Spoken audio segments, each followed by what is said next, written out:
It's nothing. So what? Just to Listen, you see it back like we never left. Stoppage Time FC, Stoppage Time Football Club is a Facebook group. Of course, you should be subscribed to the YouTube. We have a full house, and I'm to be honest, we have a lot of banter in the group chat. It's a lot of jokes, a lot of fun. But I miss these guys. We got Zach, Ron, Diego, Trav. Last but certainly not least, the treble winner, the man holding all the belts, all the gold, as Ric Flair would say. Joe is in the building. Fellas, first of all, how's y'all? I guess we'll start with Joe. Joe, have you seen Jack Grealish lately? Let's start with that. Jack Grealish, is he okay?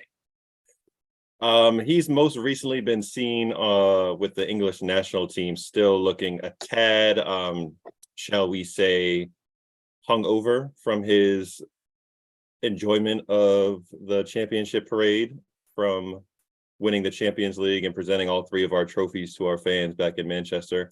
If you saw the lovely pictures of him coming out, he was still looking a tad rough after celebrating and enjoying himself after all the trophy and hardware we've collected. So Jack is doing great. He's living up and enjoying his life, so people can just leave him alone and let him. Jack's liver, on the other hand, is not doing so great.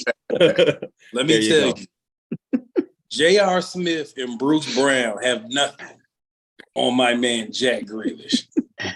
No one has enjoyed an off season. He's celebrating harder than them.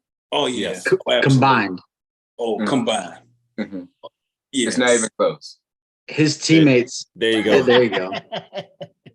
His teammates had to carry him to the the actual plane because he couldn't board the plane by himself. My guy was in a hoodie, all covered up, with Kyle Walker carrying him out of the hotel and asking the bellhops for a wheelchair to get him to the bus just to get to the airport. Is that Grey Goose? Yes, it is. Yeah. Yes, it is.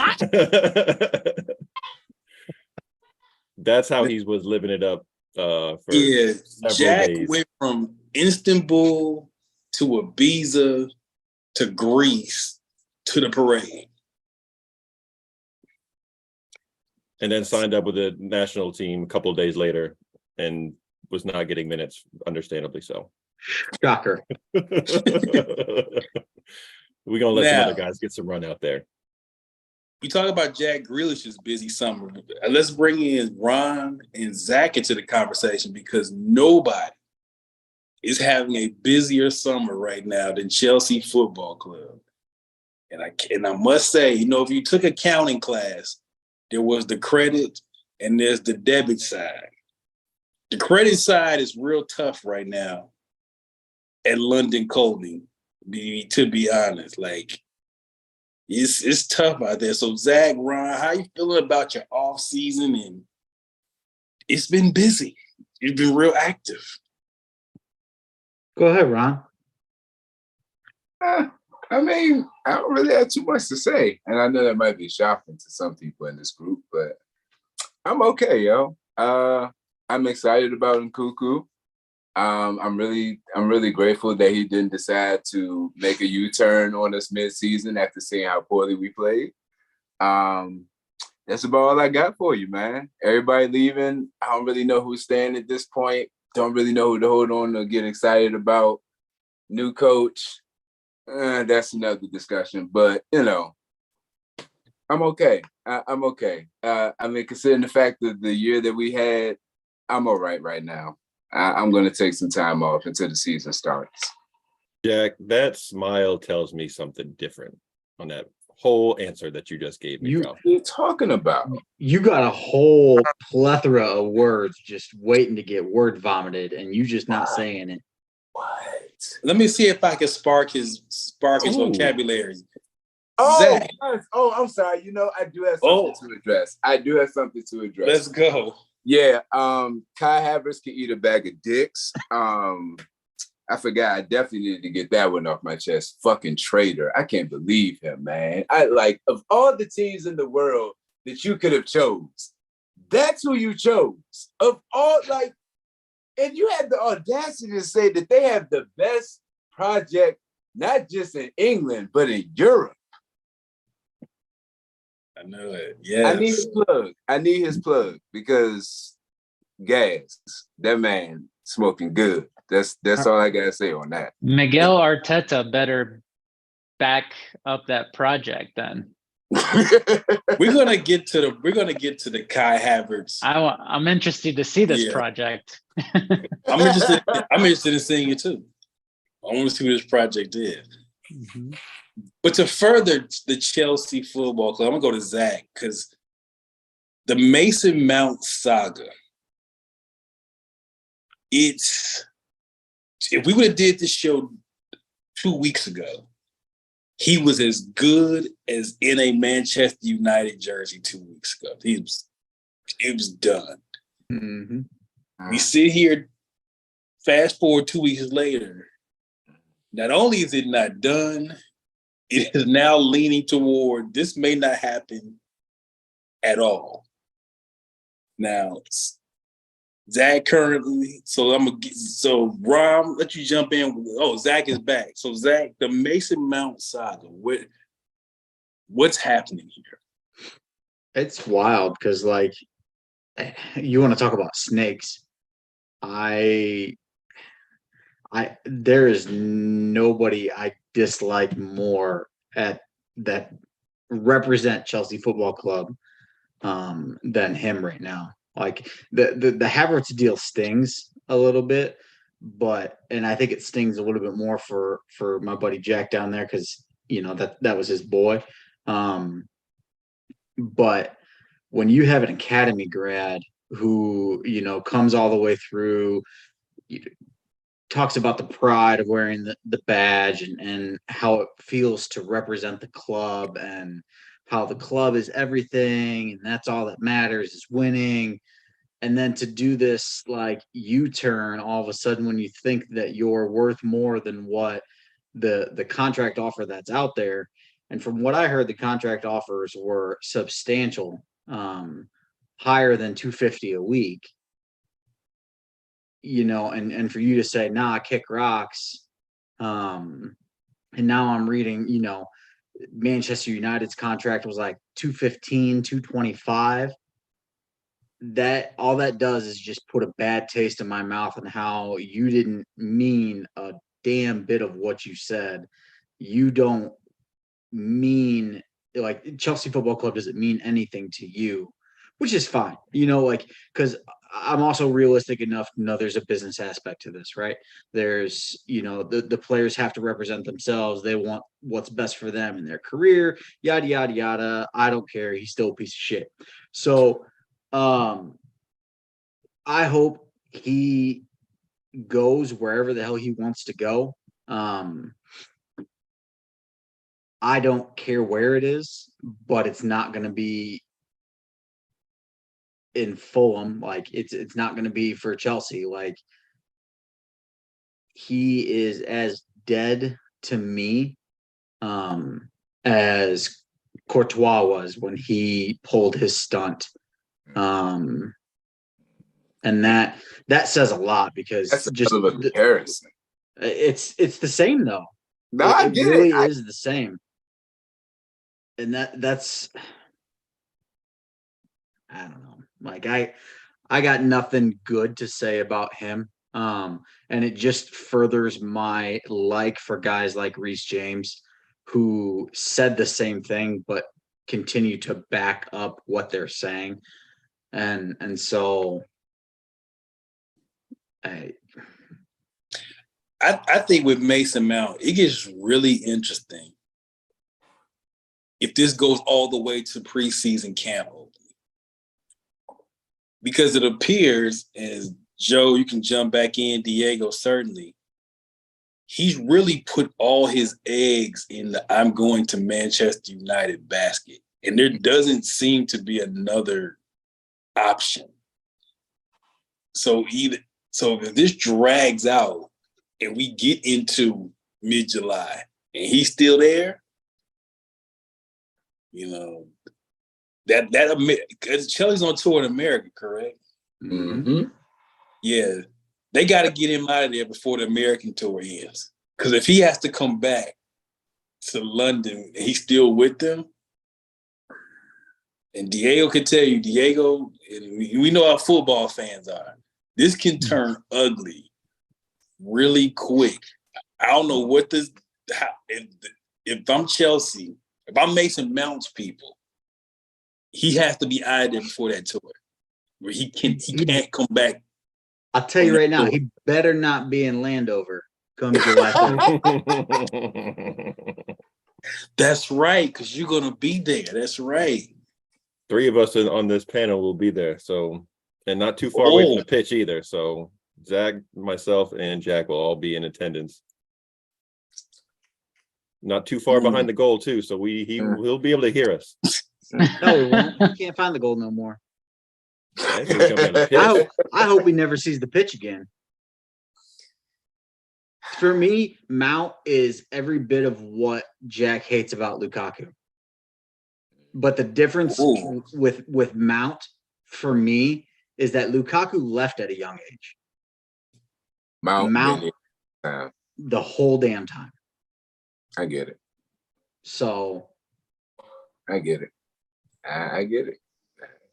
I haven't seen anybody else linked with Mason Mount either, and all the transfer stuff that I've been looking at. I have not seen another team even hinting at wanting him. Yeah. There was a little bit of Liverpool stuff at the beginning, but because the man he got too much dip on his chip. Don't nobody want him like that, and he thinks people do, and they don't. Like, that's the sad part about it. Like, he really think that he deserves that. This I don't know what he's really looking for, because like Zach said, we offered a good contract, so I don't know what he's looking for at the end of it, but you had everything here, so it makes zero sense,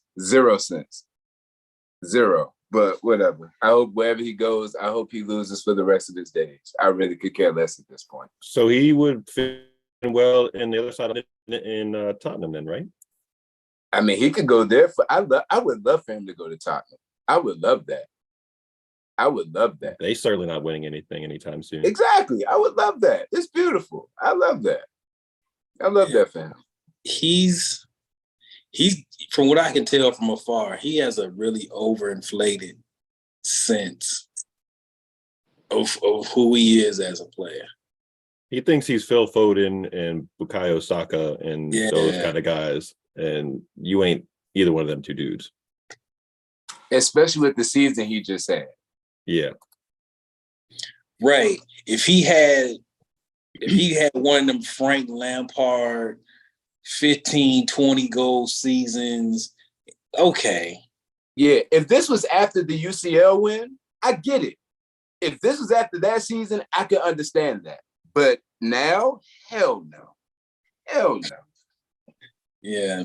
He's not even worth the contract we offered him, but we love him, quote unquote, at the time. So, whatever. Shout out Shirtless Jack Grealish making an appearance. Shout out Shirtless Jack. Now, Diego, I'll bring you in here because Barcelona, you know, as the Bible says, he made water out of wine. In Barcelona, somehow, I've stopped trying to figure it out because I'm just confused by the whole thing. So just, all right, levers, whatever this is. They get Ilkay Gundogan is now a Barcelona player. Fantastic. Signing of the transfer window for him, I think. Diego, is there anything else that Barcelona is going to pull out of the hat between now and the start of La Liga season? Because it seems like they'll find a way somehow. Rumor has it, and I'm not 100% on this, but maybe Joshua Kimmich. But we'll see about that.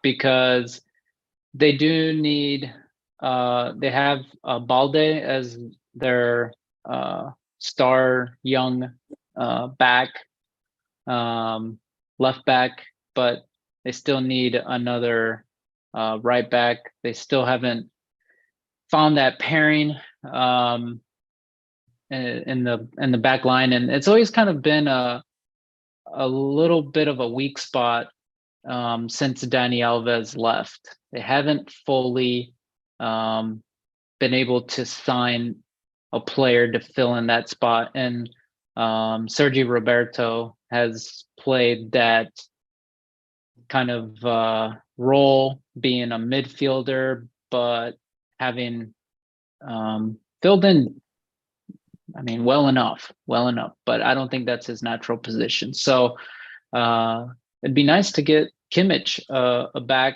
that can score goals, that has experience, of a fantastic Bayern team and German international. So we'll see about that. And then I don't know. There's still the drama of what's going to happen with Ansu Fati, what's going to happen with Dembele. I don't know. I would love to sign, a nice partner for Lewandowski. But I hear Aubameyang's out there. I would love bring him back. He was doing so well. Take him. So well, and he liked it. He liked it in Barcelona. So Yeah. Not gonna argue.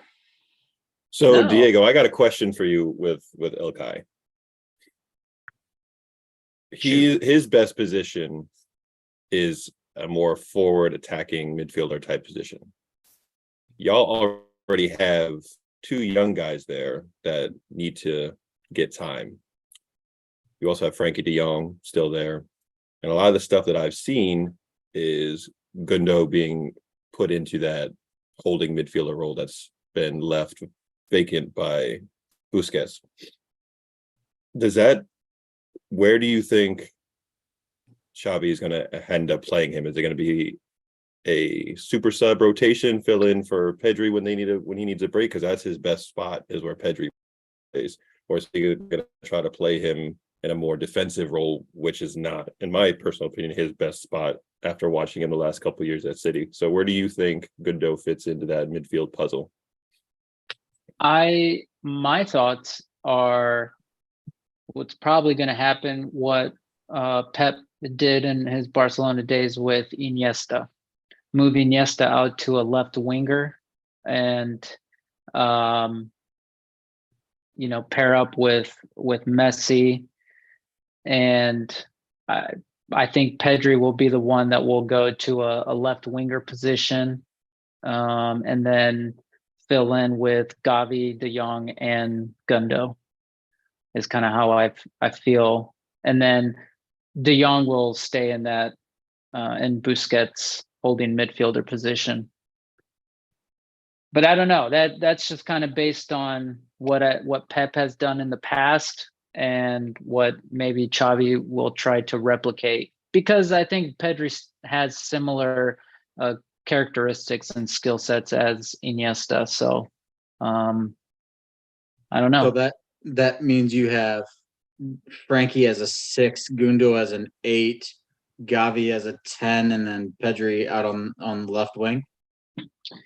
Yeah, I'd fill in Pedri left winger, and then but honestly I think with De Jong, Gundo, and Gavi, I feel are pretty versatile in the midfield, that you'll see a lot of rotation there, because De Jong can move forward, probably better as a holding midfielder. Gundo is better at moving forward, but also can play that holding spot. And then Gavi, I don't know that Gavi would be much of a holding midfielder. He's to me more just standard kind of like 6 role. But Pedri, I think, can move to the wing and still be effective as a winger. But we'll see what happens with Fati, because that would be a position that Ansu Fati would play on that left wing. And then we'll see what happens with Dembele too. Can I ask a question about Barca? Because I just saw something, and I don't know if there's any truth to it or not, but it talks about their current financial constraints and issues. I read something that Xavi wanted to increase the salaries for his technical staff, and Laporte, is it Laporta? Is that the so Joan Laporta. yeah, Laporta basically said that if you want to increase their salary, then you need to pay them out of your salary. Dang. Which is just kind of wild to me. Yeah, I would imagine. I actually haven't heard anything about that. But I would imagine that they're so tied up that, I mean, they got nothing. I mean, what they have and what they've been able to clear, with having players off the payroll and looking to even sell some in this market. So is Jordy gone yet? So yeah, he didn't renew his contract. Busquets obviously didn't renew his contract, is headed to Miami. They finally been able to clear and get Gavi registered with La Liga, so he's now an official first team player, which that was a whole headache and a half. So and then there's still, I heard some transfers rumors with Eric Garcia. I don't know if they're gonna finally pull the trigger on any offers, but he's been okay. But I don't think I would be okay if he left, as long as they could fill another center back to team up with Araujo. So y'all got Christensen. Yeah, and I know that Marcos Alonso's still there too, and I imagine that Xavi will want to have them on a certain rotation. But I think Christensen could also. Were you playing Alonso as a center back? He did fill in the defense before, so yeah, and I believe, I don't know if last season Christensen filled in and a holding midfielder before too. So he played that at Chelsea as well. But don't you still have Kessié as a holding midfielder, and don't you still have Koundé? Because Koundé is naturally a center back, but y'all were playing him at right back. Koundé's right back, and he's also filled in at center back. They've rotated the guys quite a bit when needed, and yeah, all of them I think are, they're great, and obviously they were the defense with the least amount of goals against in La Liga last year, because Ter Stegen got the award, the Zamora Award, for the least goals against. So with all that rotation, y'all still kick Real Madrid's ass in the league. So that's just funny to me. That's Xavi. He makes the pieces work, and Pep did the same thing. Pep rotated, and that is, I think, a philosophy that has made Pep so successful in winning all the cups, is that players don't get gassed. He has a squad, and all of the guys get the rotation, so they're not logging ungodly amount of minutes during the year. So you need that rotation. You need that versatility out of your players. When Pep was in Barcelona, Mascherano was holding midfielder, center back, Iniesta playing midfield, playing attacking winger. You need that, and then guys need rest too. So to be able to make it into the end of the season, competing for 3 championships, if you don't have that rotation, you just got 13, 14 guys that you're trying to play. It's not going to happen. Guys are going to get gassed. So that was us. Part of the reason why we choked that lead away. I'll go ahead and say a choke, Ron, so you can have your day. We didn't have enough depth the last 2 months, and What are you talking about? Y'all signed J5. Who? Y'all signed J5. You better all sign the Jackson 5. Now, speaking of money, Barcelona's money problems. We know where there's not money problems, and that is Saudi Arabia. There's definitely no money problems there. Nope. Yeah, they ran money. Listen, if you are 30 and over, and you've had a really good career already, have your agent call Saudi Arabia. Come to death row. I'm the death row. We see Karim Benzema get $77 million. N'Golo Kante, who has not played a lot of football the last 3 years, got $550 a week. Yeah, 100 million. Yeah, for 2 years. I'll take a fraction of that, and I believe my profile fits what they're looking for. Mid 35, washed up. I fit that. Joe, I know you've kind of had some fun with this because the money thing gets thrown at City more than any other team in Europe.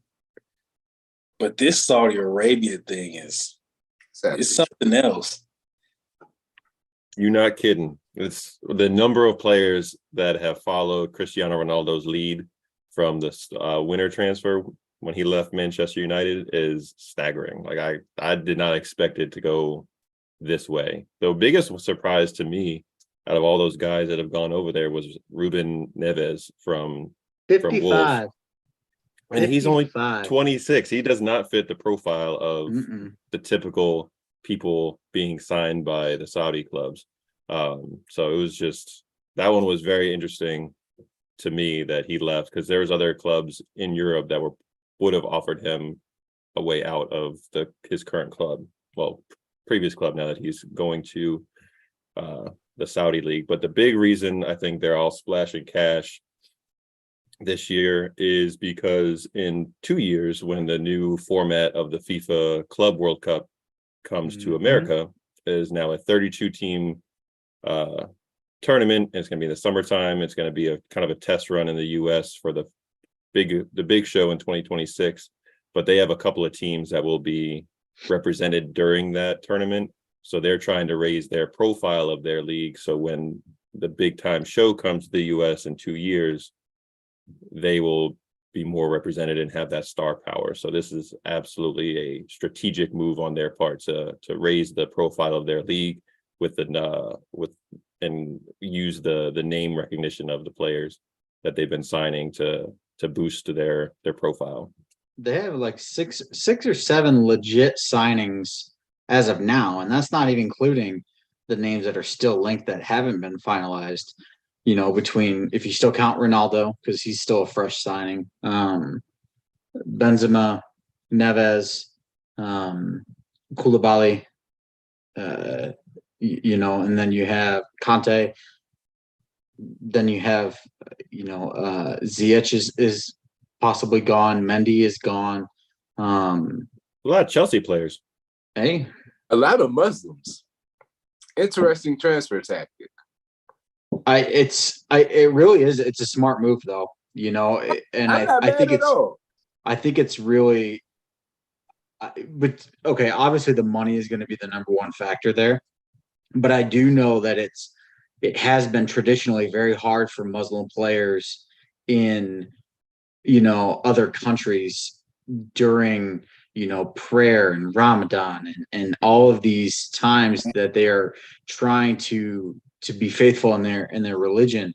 Go to a country where it's the predominant religion, and you won't have as many issues. And while the Premier League, and I can't speak to the other leagues because I don't know as much as far as what they've done, the Prem has gotten better at recognizing things like that, like giving fasting breaks and recognizing Ramadan. I know that Chelsea this year was the first Premier League team to do an entire like feast and celebration for just Ramadan.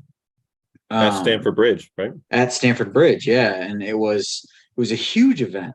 It still pales in comparison to what they're going to get every single day, in Saudi Arabia. And so I get it. It totally makes sense to me. And it's helping balance our books. So I'm not mad in the slightest. Listen, the Chelsea, the cash depository at Stamford Bridge is alive and well. Like the direct deposit is depositing. Now, the most interesting name I've heard rumored, and I think it's a real possibility, is Mo Salah. I think that's an absolutely real possibility. If this does not go, if Liverpool has another struggle season, and when I say struggle season, like they don't win Europa or don't get back in the Champions League through the top four, Mo Salah is 32 at the end of this season. He's won a Premier League, won a Champions League, and you talk about he would be his star in that league it'd be through the roof. Mm-hmm. Like he is in the Muslim world, he is Ronaldo. Mm-hmm. He's that big. And to me, if you're the Saudi Arabia league, you say, here, we'll take him. Liverpool, here's 250. All of it up front. I don't think he's worth that, but I don't think he is either. But if nobody has been worth what they've given so far. Exactly. But to them, yes. I mean, although, I mean, arguably, other than Neves, and they haven't really overpaid for anybody. I mean, well, and Neves is 26. So, like we talked about before we came on the show, like you can't really argue about transfers anymore and the amounts, because that's just what the market is deemed now. And if you're going to pay 55 million euros for a 26-year-old midfielder in his prime, I mean that's a good deal in my opinion. So it's yes and no. It's when you're paying a boatload of money for 35-year-olds who are past their prime, but they're getting guys like Conte and Benzema and Ronaldo on freeze. So they can afford to pay them $29 million a year on $550K a week, because they're not paying the transfer fees. We talk about the money, and I know I thought about Diego when the messy stuff started swirling. I thought about Diego. I'm gonna tell you why. Because I was like, man, if Barcelona can figure out how to get Messi back for this year, 2013, 2024, you talk about a way to eliminate all of your money problems in one transfer. Because they were going to hand Messi $1 billion. It was like a 2-year. I don't know if it was a 2 or 3 year deal. 1.6. It was like 400. Yeah, like 400 million a year. Man, listen. I mean, once again, there I go. I'm 35 as well. I'll take a fraction of that. Listen, I respect Messi to the fullest, and what you're doing for MLS and Inter Miami, that's great. But brother, $1 billion? Okay, but hear me out here. Hear me Go out. ahead. I Do it for actually the think money, he made- obviously. I Clearly. I actually think he made the better move money wise Okay. going to the MLS. And this is just me. This I is get that. my opinion. Because he did something very similar to what David Beckham did. And while we don't know what the fee is for what the next MLS franchise will be, and if he's negotiated a set fee like Beckham did, you know, Beckham was able to purchase Inter Miami for $40 million when the going rate for Austin FC and FC Cincinnati was $200 million. So, you know, if Beckham and Messi have figured out a way to, you know, fleece Don Garber again, and, you know, figure out a fee that's, say it's 200 million, you know, the price of an MLS franchise is only going to go up, especially with the World Cup happening and everything that's happening here in the United States driven around soccer. Yeah, 1.6 billion is a ton of money, but Messi is already worth billions. Let's be real. Between endorsements and all the money he's already made, he's worth $1 billion at least.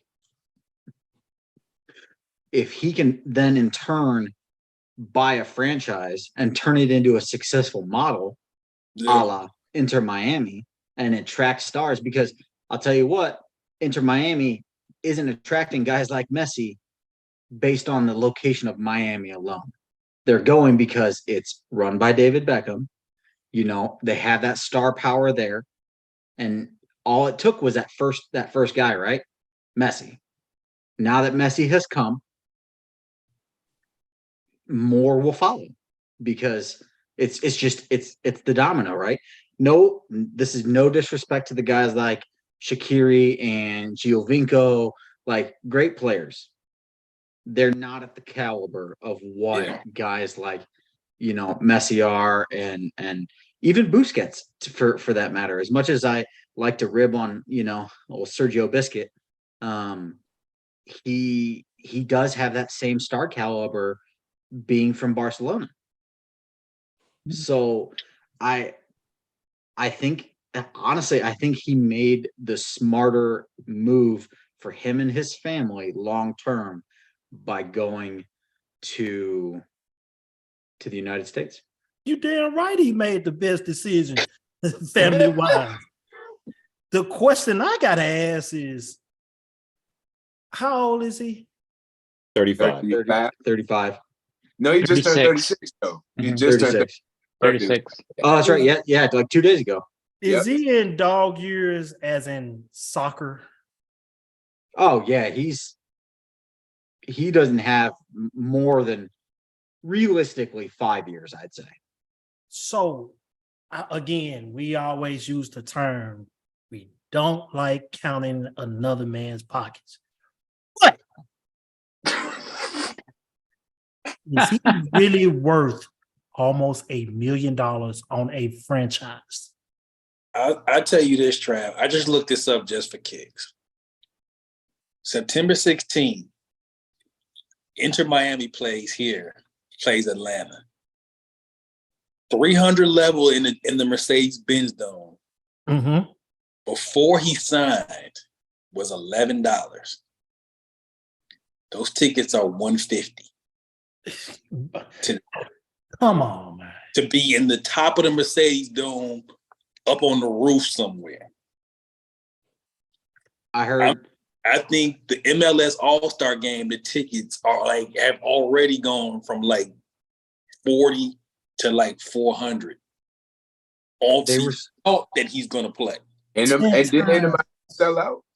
Every yeah. match that Messi is attached to, either in Miami or away at other stadiums, every game is sold out. And that'll happen in 3 days.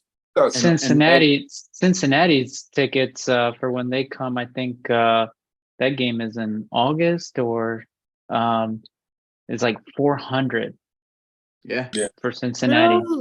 I read, and I can't verify this, but I read that the cheapest season tickets at Inter Miami Stadium went from like, I think it was like 400 and some odd dollars for the season to over $4,000 for the season. Well, shit. If that's the case, Yeah. he's making ticket prices times 10, And go up times 10 and 100. the kicker is Give it to not him. only is he getting that, you know, he got the franchise negotiated. He's somehow, I don't know the inner workings of the actual contract itself, but somehow every single MLS franchise is paying for a The portion The Messi of- tax. yeah, it's called the Messi Yeah. tax. Mhm. So Wow. every single team is Wow. paying to help fund his arrival. He's as close as we will probably ever see in our lifetime to being a one-man league. One where a player is the league, he's as close as we ever gonna get.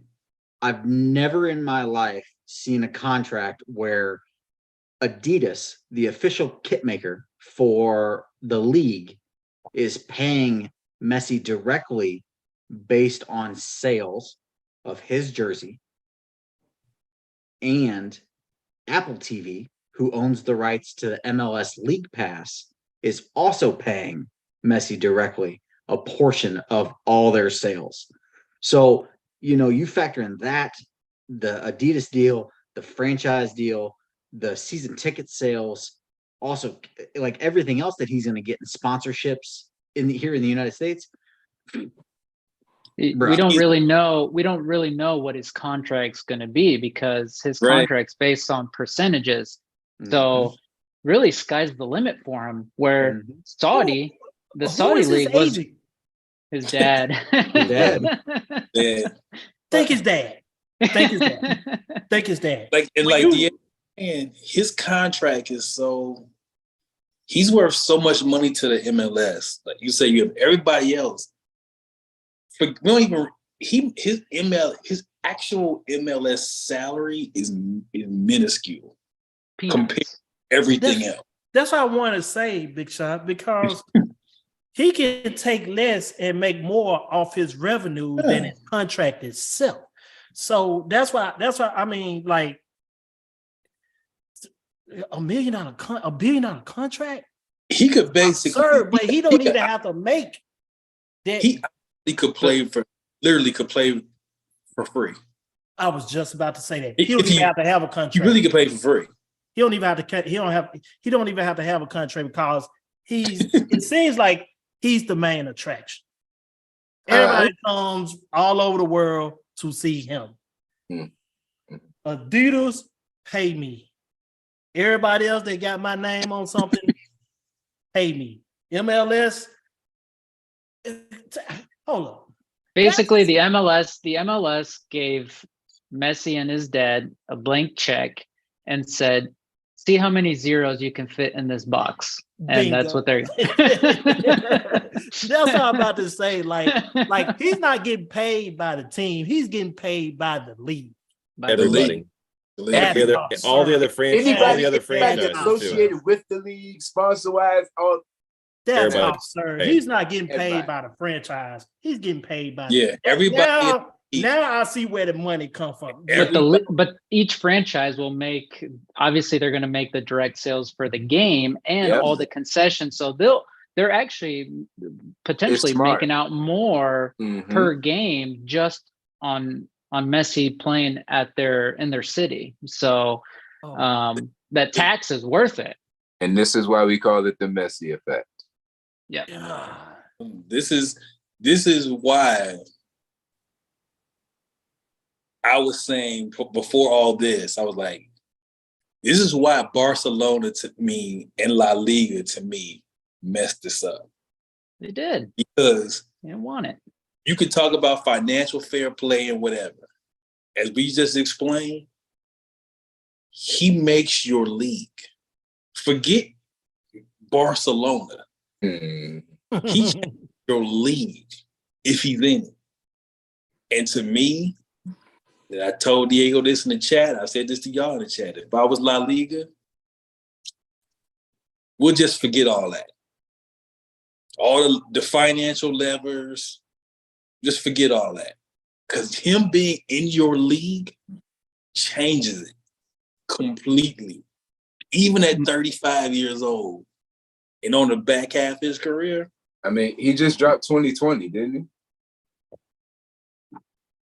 My understanding is that there was politics within Barcelona's front office that I guess didn't want to make things happen. There was guys in there that want to move the brand forward, but the league, once again, what I had read and understood was that the league already gave the okay. At Messi, if Barcelona wanted to make the signing, that they cleared it. But something happened with in the meeting with Messi's dad and Barcelona's president at his house, and didn't come to terms. So it's when Messi said, well, I have a deal in Miami that long term is worth a lot more than whatever you guys are going to pay me. So off to Miami. Well, and that's the thing, right? Because like no matter how nostalgic it would be to return to Barcelona and how, you know, poetic it would be, it's still financially it definitely wasn't in his favor. No matter if it was, you know, a contract with, you know, a loan to Barcelona, it still doesn't make any sense. So, you know, at least financially, like, you know, I definitely heartstrings and that kind of thing. I definitely get it. I mean, they're tearing down their stadium and going to do all these renovations. Where all that money came from, Messi. You know, Barcelona should name the stadium and put a big old statue of Messi because that's what they owe him. You know, they don't owe him. They owe him a lot more than that. That you're right. The way we talking about this guy I'm still amazed at. Listen, we ain't talking about a team. We talking about the whole league. We're like saying, oh my God. That's not even Jordan or LeBron, you know, and you're talking about the face of the NBA. You know, when Jordan played, when, you know, now LeBron. Right. That's what I was about to get at. I'm like, let's just, I mean, everybody, when Mike in his prime, the NBA paid him. He didn't worry about Chicago paying him. NBA paid him. That's a whole different contract. This man this is the first. This is the first. Yeah, that's like TNT back in the day, you know, paying a portion of all their you know, their revenue, because that's what it is. It's right. You know, a percentage of the revenue along with Adidas jersey sales. So he's gonna bank so much, and this kind of market, you know, you're already seeing the effect. So I know that what Zach was saying that it was better him. He is right, and the thing that you're $1 billion you can say no to because of all this. Mm-hmm. Yeah, long term, it's going to pay way more than that. It's incredible. So I don't know what day Messi comes to y'all town, but I've already decided that. Like it's Saturday, September 16th. I will not leave the house because I will be nowhere near the traffic. I live close enough to the Mercedes-Benz Dome. I will be nowhere near the Mercedes-Benz Dome that day. Go pay that 110, Big Shot. No, I'm not paying. Sit on the roof of the Georgia Dome, or be anywhere near the Mercedes-Benz Dome that day. I might just take the train down to DC just for the tailgating and the pregame festivities for when he comes to DC. Because I wouldn't go DC United for free. You want to see Wayne Rooney, bro? I will attempt. Like I really would love to watch Messi play in person. I will probably attempt to watch a game next year. When I think, not that prices are going to calm down, because this is going to be a steady state now of all Inter Miami games. But they will at least be obtainable for something that's, a little bit more reasonable. It's like trying to buy Taylor Swift tickets. Like, no, like that. Yeah, This that's shit's not kind of getting a happening. little bit. Yeah. Yeah. It's crazy. I think So Ronnie can come- hook you up with some of them Taylor Swift tickets, can he? Ooh, yeah, that's how we paying for Kai Havertz. Taylor Swift tickets, Nuggets tickets, Avalanche tickets. Nah, That's how we paying for Kai. nah. I know my boy Jack over here has got a jersey that he's willing to send to you. I with got about Havertz's name 3 already on it. Hey, if it's a Man United fan out there, I got a Mount Jones. Yeah, all that. Whenever we send Lukaku, you want that too? I got it. Got everything at this point. So, okay, let's go back Pulisic, he going to Juve likely, or Milan, go whatever. to England real quick. Those are 2 names I'll talk about. So Christian Pulisic apparently is going to AC Milan Or Juve, from where I've or heard. Juve, Italian football.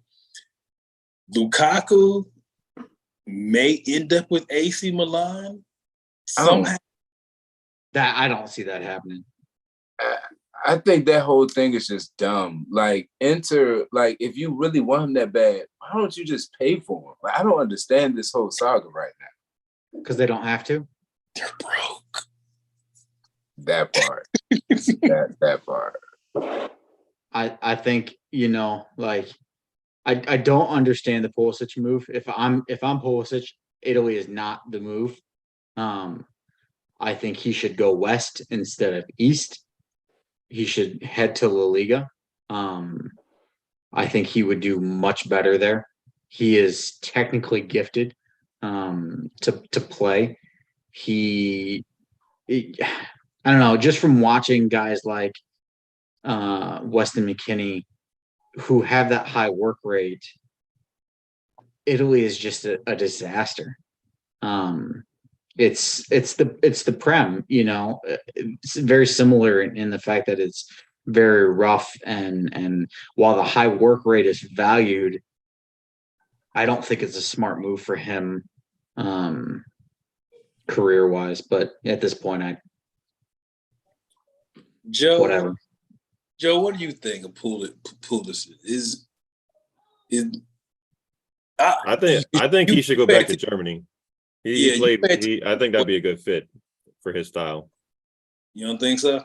I think going back to Germany would be a better move, or France would be better than the Italian league for him, because he struggles with injuries. He's constantly getting knocks, and he's the kind of guy, kind of like the guy behind me, who there's a target on his back every time he's out on the field, and people are going to be clipping at him, and he's going to wind up in the same position he was with Chelsea, where he was injured every other month and couldn't get a straight run of form. So I think going to a more finesse tactical or a technical league like France or a little bit of Germany would suit him well. But wherever he goes, in Germany, I don't know, but because you know damn well Bayern's not going to take him, because old Tommy's not a huge fan of his. Yep. Dortmund doesn't look like it's a fit anymore. You can't go to Leipzig because they damn sure don't need wingers. So you're going to go to, Eintracht? Gross. Werder Bremen. That's fine if you're KDB trying to make your career, not Pulisic, who's on the brink of losing his career. What about, which kind of leads to one of the next bigger transfer stories that I was going to happen. If Mbappe really does move,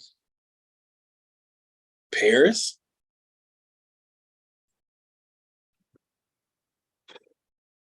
No, I'm going to say no, just because I'm done with that club. That club is gross. All right, It disgusts me. that's cool.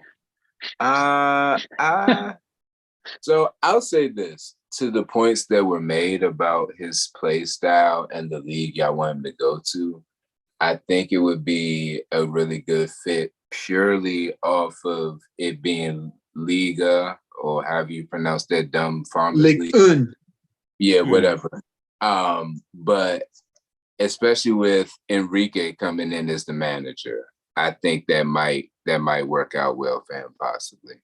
When I heard rumblings, Enrique wasn't a huge fan of his either, and he was on the Oh. list to get cut. Oh, So okay.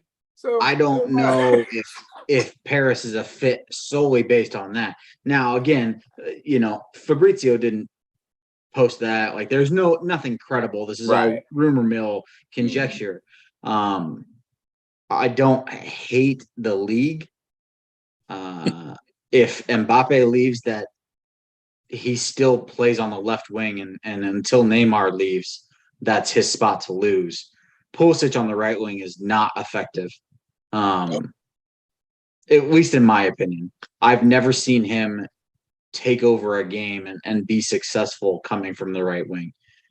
He relies too much on cutting back to his favorite right foot.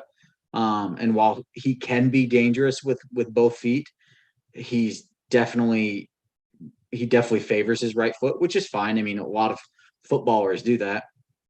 It's the same reason you never see Hakim Ziyech on the left, because his left foot is so much more dangerous on the right-hand side. It was always asked backwards to me, because I feel like he should be on the left, but that's neither here nor there. I don't know. It's not a bad fit league and play wise. I don't know if Paris is the right fit. The club itself would not be a. Like Diego said, that Hold- place is a mess. I did see that Lyon had him at like the top of their transfer list. So let me ask you this, Joe and Diego. Is it a case with Christian Pulisic? I don't watch him nearly as much as you all do, that he may just not be an elite level player in Europe, and somebody's going to have to tell it. Somebody in his camp needs to tell him this, because some guys just aren't it at that level. I'll give Zach credit for that, because he's been saying that for a while, that he's a fine player, but he's just not a top four in any league team in their starting 11. He might be a fine mid-table team starter, but he just might not be that upper echelon level guy, and he might not ever get there. It's hard to say for sure, just because he's never had a strong run where he's been either selected by the manager in his favorite spot or been healthy. It's just been a combination of his own doing and kind of some turmoil at his club, where he never really got a run in his favored position. And it might be just, hey, you are who you are.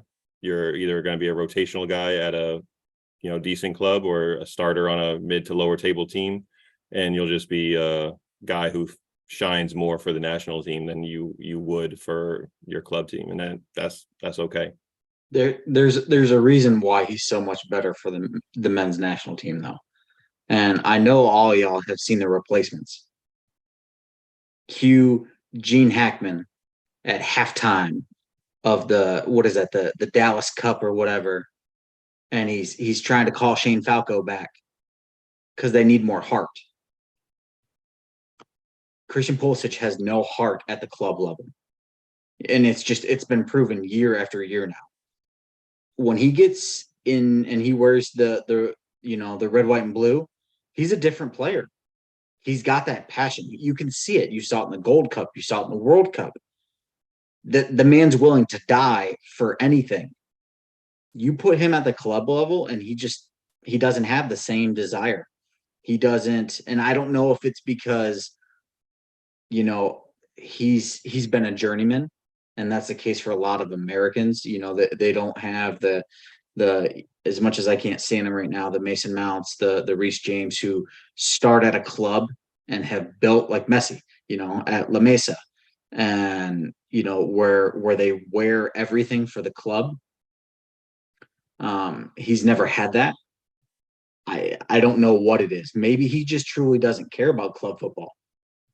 And like I've been saying, like, he just doesn't have it. He doesn't have it at the club level. He has the capability to be that player. He doesn't want it. You could definitely see a difference in the body language, like Zach was saying, when he's playing for the men's national team. You could just see the way he carries himself, the way he moves on the pitch. He's a different dude when he's got the stars and stripes on. I think that for me, and I said this early on when Pulisic was making a break into the men's national team.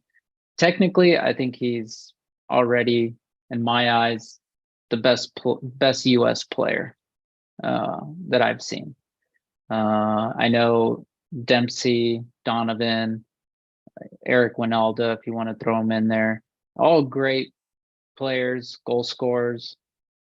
But technically, I think I like Pulisic in comparison.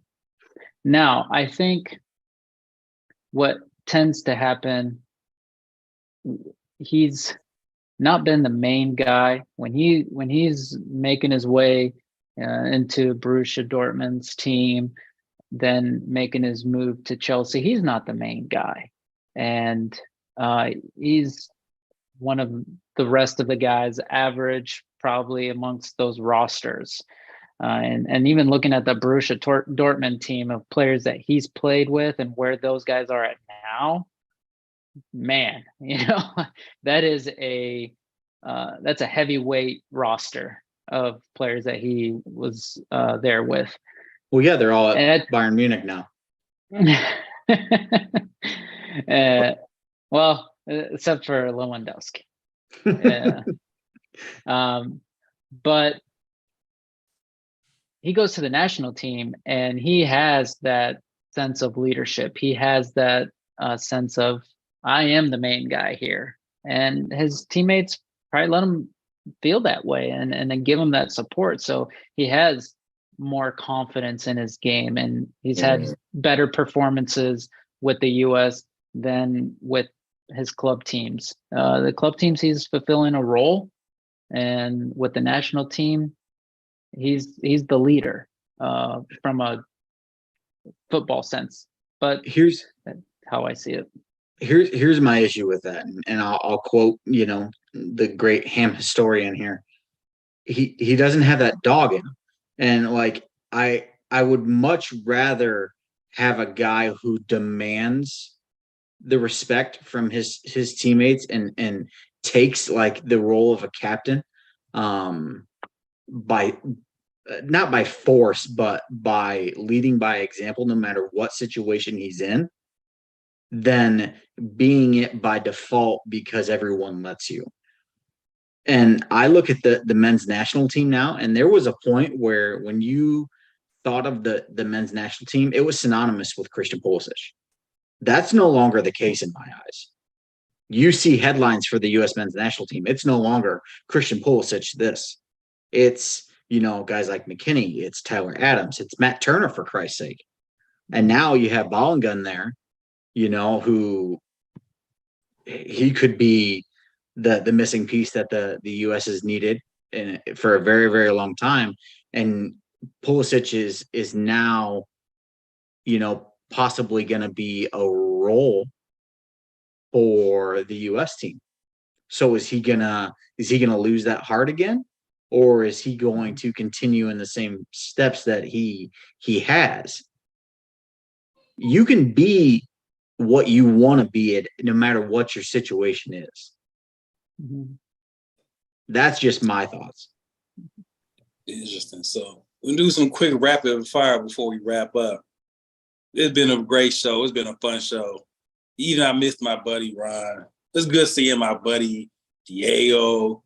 You know what I'm saying? Likewise. Good seeing my people. So here we go.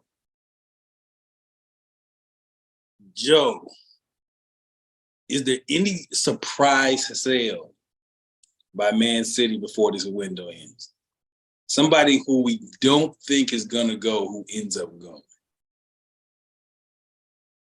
The biggest names that are likely to go would be Aymeric Laporte and maybe Bernardo Silva if somebody decides to pony up the cash. But other than that, I don't think there's any surprises from the Man City side. Depending on what happens with Declan Rice, there's been talk that Calvin Phillips might get thrown in on to that deal to make it a little more tantalizing for West Ham. But We don't who want. knows? Hey, you're not West Ham, bro. You don't know what they want. No chance that Riyadh goes to Saudi Arabia. I think if that was going to happen, that would have happened by now. He still has a clear role for us to end up with our team. So I would imagine he might, because he's still got 2 more years left on his deal. That might be something that happens next year. There's just a lot of money in Saudi Arabia, and he is also Muslim. So Correct. You know, that's definitely there. That has been talked about, and I've seen rumors of that. But from the city side of things, I have not seen a lot of interest or anything from his camp saying that he's seriously considering that at this time. But we'll see. All right, Ron. Chelsea versus Wrexham, July 19th. Is Mason Mount still with Chelsea by that game? That's the question you give me, man. I don't know. I'm gonna be honest. I don't know, but I think all in all, if we do take the approach that he kind of has to go, I honestly think we eventually just say, you know what, fuck it, y'all can be cheap, y'all can have it for 60 and just be done with it. At this point, it's the better option. Instead of dragging this out over an extra $5 million, like just let it go.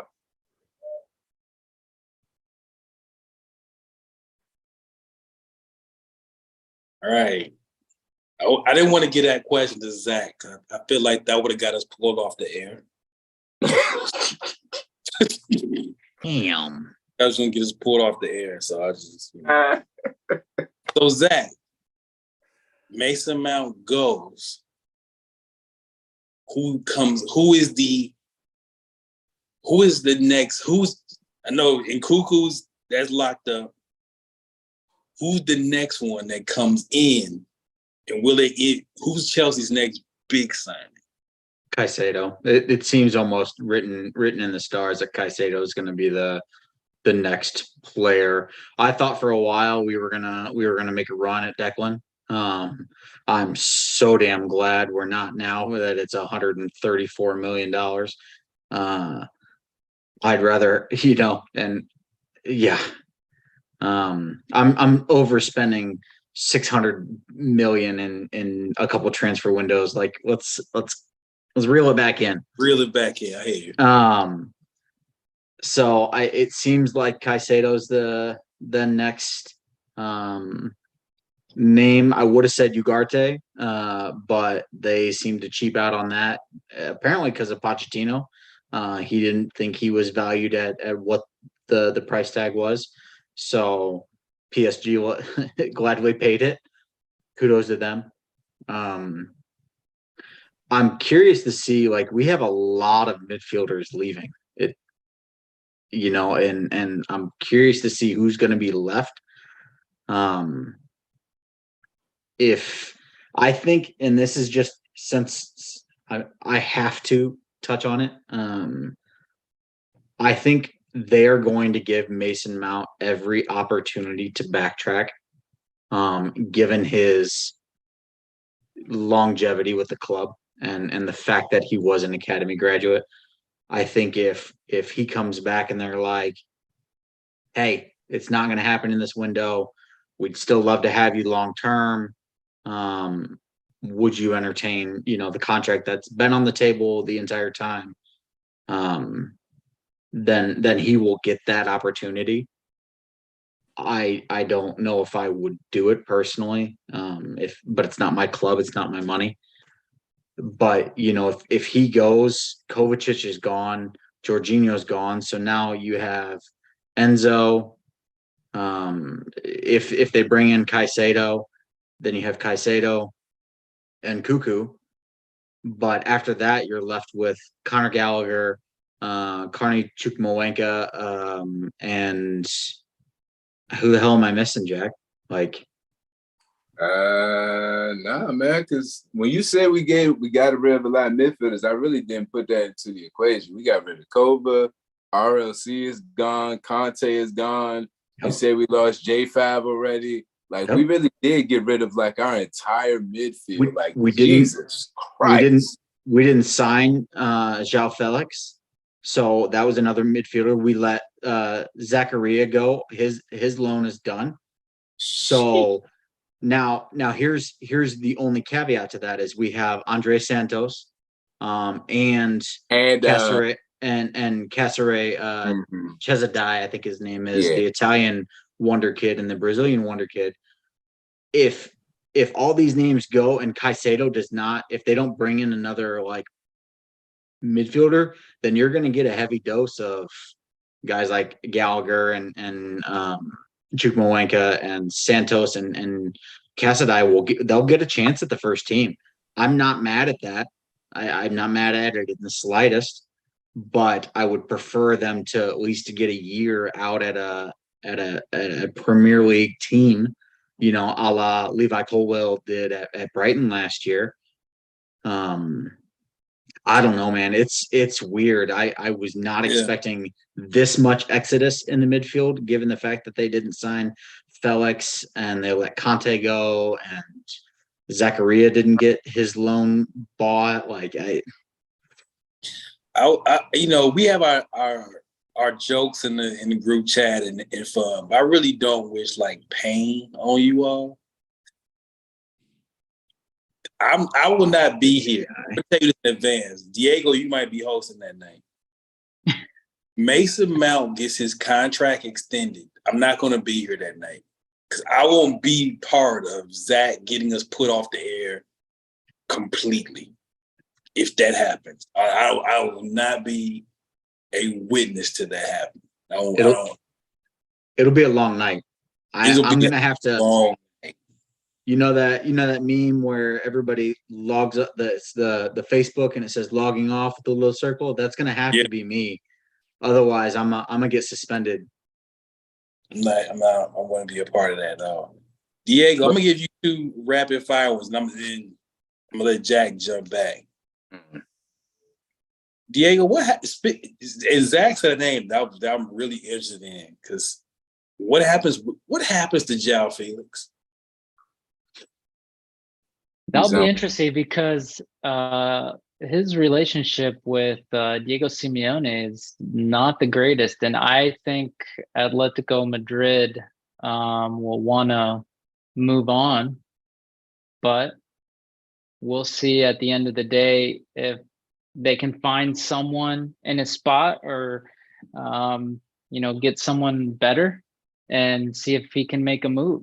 I don't know if when he gets his bags packed and heads back to Madrid, if he's got the pink slip sitting in his locker. We'll see. Maybe Simeone calls his agent up and say, you might want to start looking for a new home because it's not going to be here. But I don't know. Maybe the move to London, for that short period was a little bit of turning over a new leaf, and maybe he comes back with a different mentality, and maybe he irons things out with Simeone, and maybe he has some plans for him in his project for next year. But we'll see. Jack, stay tuned. Jack is very skeptical that this gets ironed out. Yeah, I mean, I did hear, I don't know how true it is. Again, nobody, like Fab didn't confirm this, but I did see a rumor or something that Bowley told João not to leave yet until his loan was officially over. I heard that too. Okay. Which we have we have like 4 more days of that. So Yeah. ain't no telling what may or may not happen, I guess, guys. We have to hold our breath on that one. But I think he was waiting on what happened with the like if Mount got sold and Kovacic. Much we would You know, clear I out. think if the loan would have made a lot more sense to trigger, you know, a type of negotiation if more players left, because you know, like I just said, we don't have a whole lot of depth in the midfield anymore now that, you know, and especially if Havertz goes, you're not getting away from that, Ronnie. That's coming. You're getting a rapid fire question. You already know what it is. I'll soft toss it up to you, but it's coming. You know, Havertz is traditionally a midfielder by trade, whether he's been playing a 9 lately or not. There are not a whole lot of midfielders left in you know, London and Chelsea Blue. So it'll be really interesting to see what happens there. It was traditionally a strength of Chelsea, which is now a kind of, I feel, very Liverpool-esque and bare there, and I don't like it. I don't like it one bit, because it's traditionally your most injured position. You know, there's so much that goes on there, and it's such a brutal game in the midfield that, you know, I don't know. Before you torch me with this Kai Havertz question, we have to acknowledge Joe very much has done a costume change, a lot of Oscars, a lot of Emmys, and now he has the US WNT Uber fan outfit. Got my Alex Morgan on now. Football is life. Yes, sir.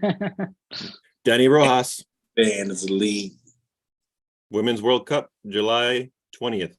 July is 20th. match day number 1. Women's national team kickoff on the 21st of July at 9 p.m. So it's gonna be a late one, because over in Australia and New Zealand, the time difference is quite dramatic. So they're playing against Vietnam, who's a newcomer to the Women's World Cup. So they'll be kicking off soon, and I'm very much looking forward to watching some matches and seeing how they do, because the rest of the women's game has grown tremendously over the last 4 years.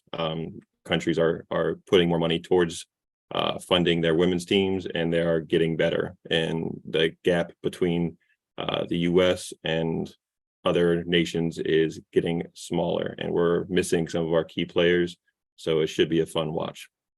So, Joe, do they bring it home? Because I know I have my opinion, and this was before injuries, but I'm curious to see what your thoughts are, because you have a little bit deeper grasp, you know, of the women's team than I do. As much as I like to follow them, you definitely are more involved in who's their... the threat to them if it's not them? England and Germany and even the France. Lionesses. England, we played them back in 2022, I think it was, and back to back, and they handled us and took care of business. Their speed on the outside and Quite up front easily was very difficult for the US to handle in those matches. So the England, Germany, and France, along with the US, are some of the favorites for sure. All right, before you torch me, I got one more quick one for Diego. Is this? I know you hate the club, so forgive me in advance. Is this the end of Neymar at PSG? Is this finally the year that this ends? Yes. And I think the break in the relationship with the fans, I think, jump started it all. Because sure, his performance is not great. They spent originally a lot of money to build a team around Neymar to win the Champions League. That didn't happen originally. They spent a lot of money even before that on when Ibrahimovic was there. They've invested tons and tons of money on superstars after superstar after superstar, even buying Mbappe, buying Messi, couldn't bring it home. But I think the thing that really hurt was when the fans started turning, and then, it turned on Messi, and, Mbappe's already said, not renewing, I'm done, I'm out of here. I think it's slowly falling apart. They're going to have to look to put all the puzzle pieces back together, but Neymar's done. I think Messi leaving with, a bad taste in his mouth, and they're, best buds, he's not going to stick around. He's going to look for different, heck, he might even join Messi. He's stick around long enough in Miami. I'll go hang out in Miami with you. Todd Bowley's got that number on speed dial. He's been working that shit since he came to London. And as irritating as that would be for me internally, I think he's still got European football on the cusp.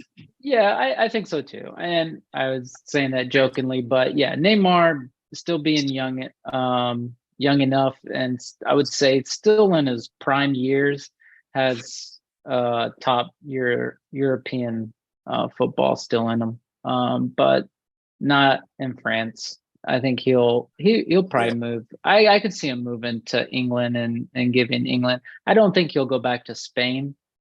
I just don't see that happening. Well, there's nowhere for him to go. He's not going to go back to Barcelona. I don't think he doesn't seem like the type of person who would turn coat and go to Madrid. No, but and I mean, there's some that have. I mean, I'm not going to put it past them though. Figo. Yeah, Figo, Luis Enrique. Yeah. There's a long list. Yeah. Ronaldo did. Yeah, Ronaldo. That one hurt. That was probably the worst one that hurt.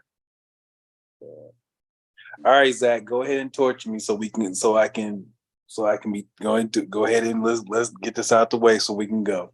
I got to know your thoughts, man. Like we've all seen the leaked pics that man smiling, grinning ear to ear in that red and gold kit like a smug little prick. What do you like the signing? Where do you see him playing? I don't. Yeah. Okay. So if he's gonna play the deeper role like Xhaka, I don't like it at all. I hate it. If he's gonna play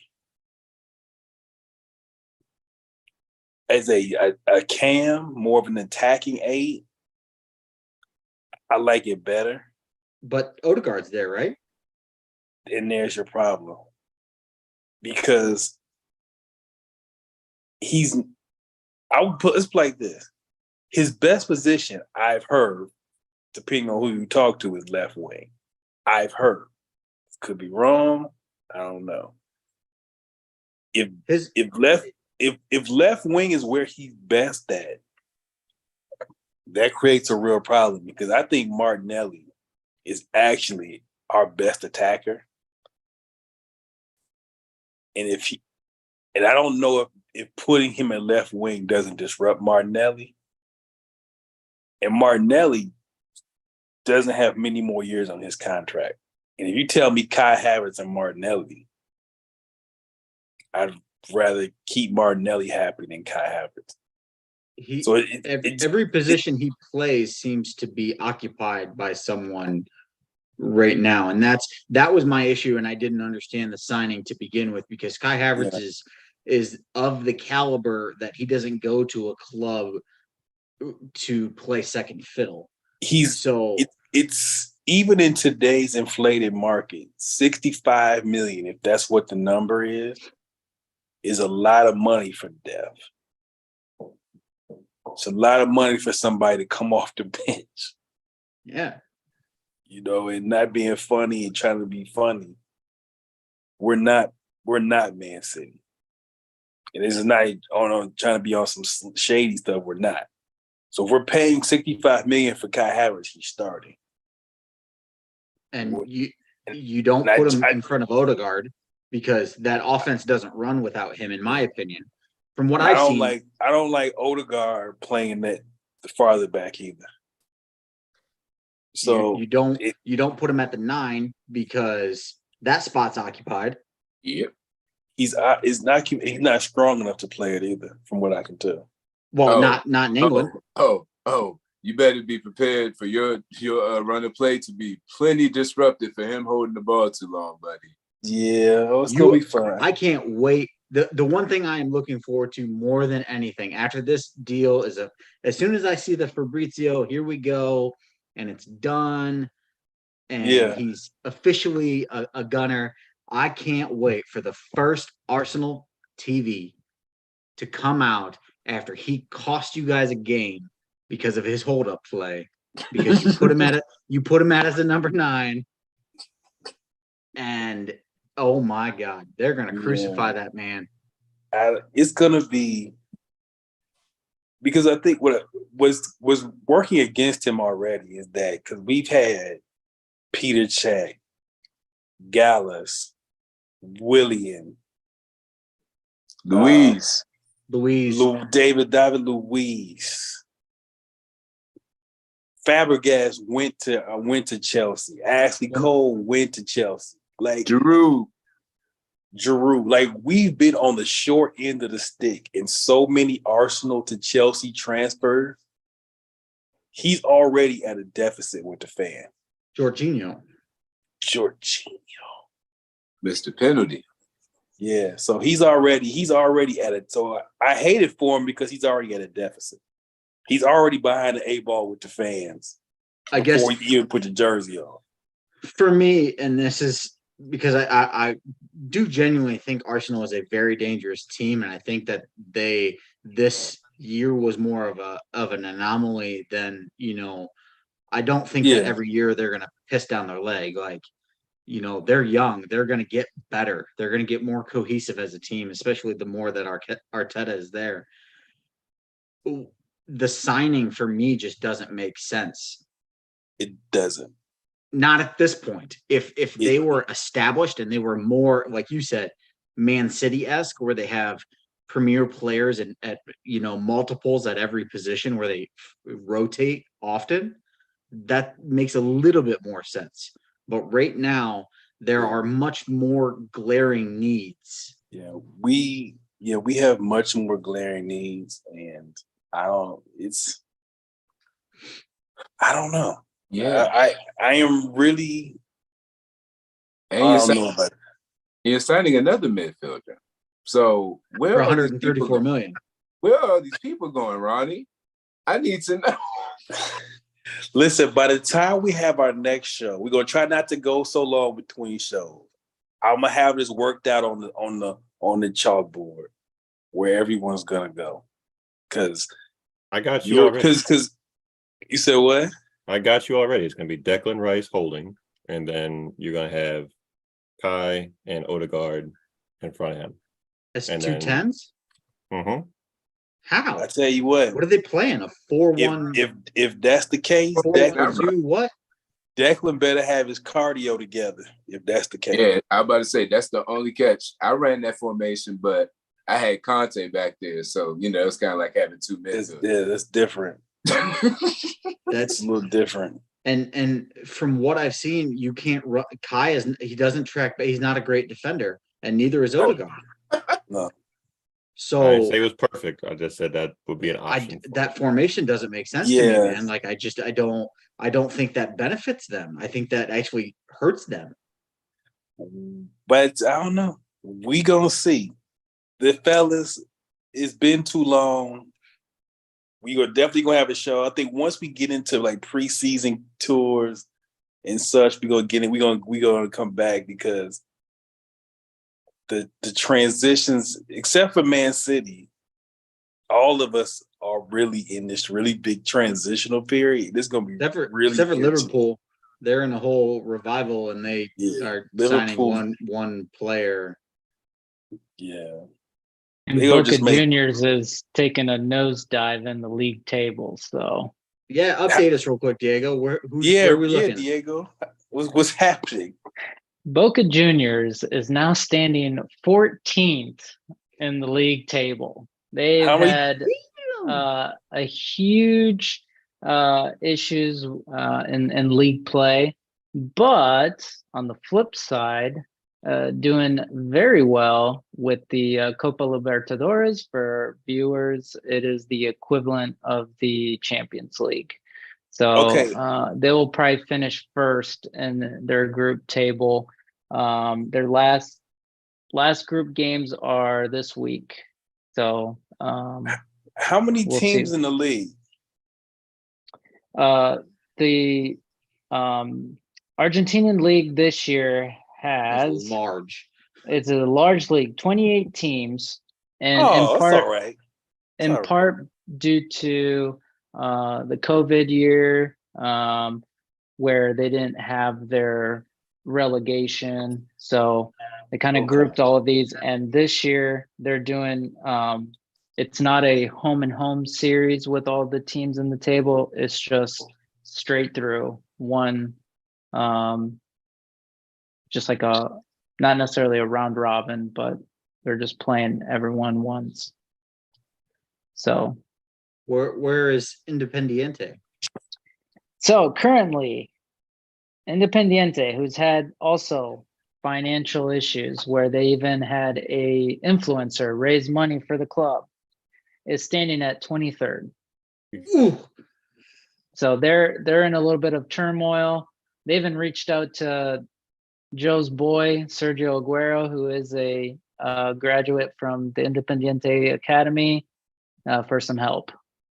So, but I don't know what ended up with that. I think Aguero's like, nah, I think these guys in the front office are just trying to take my money. Because obviously they're not administrating their finances very well. So, but I didn't really look too deep into that issue. But right now, currently in first place is River Plate. Yikes. River Plate is in first place, and so, but your boys San Lorenzo are in third, so they're doing well. Let's go. Yeah, they're doing well. So, yeah, we'll see what happens at the end of this week with the Copa Libertadores, and see who gets into the round of 16. Boca's currently in first place in their group, so hopefully it ends that way. But their league play is bad, very bad. So Riquelme needs to figure some stuff out there. And there you have it. Otherwise, Ron. Gallardo's going to get a call back. Yeah. You know what? There's I think he's still looking for a job right now, which is sad because I thought by now he would have already signed with someone. He is. So, And there you have it. Ron, my best friend Ron, Diego, Zach, Joe, Trav in the building, Stoppage Time Football Club. We'll see.